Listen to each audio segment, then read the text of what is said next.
Guys, এই খাবারগুলো সব ফেলে দিতে হবে। দুধের খাবার, এতে মিল্ক দুধও মিলানো আছে। আর রুটি সহ একটা আমার বাচ্চাকে রেডি করে দিয়েছিলাম সকালে নাস্তা। কেন জানেন? এই যে আমার এই দুধ আমি নিতে যে মাকড়সা কখন এত সাবধানে দেখুন। এই যে দুধের বোতলে দুধ ব্যবহার করছি আর এই যে ছাকনা দিয়ে ছেঁকে নিছি। এরপরও দেখো রিজিকে যদি না থাকে তার কী করার। এই যে মাকড়সা মরে পড়ে আছে।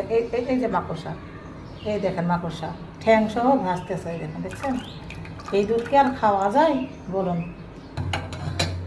সব ফেলে দিলাম, কারণ আমাদের পক্ষে খাওয়া সম্ভব, বিশেষ করে আমার পক্ষে খাওয়া সম্ভব না।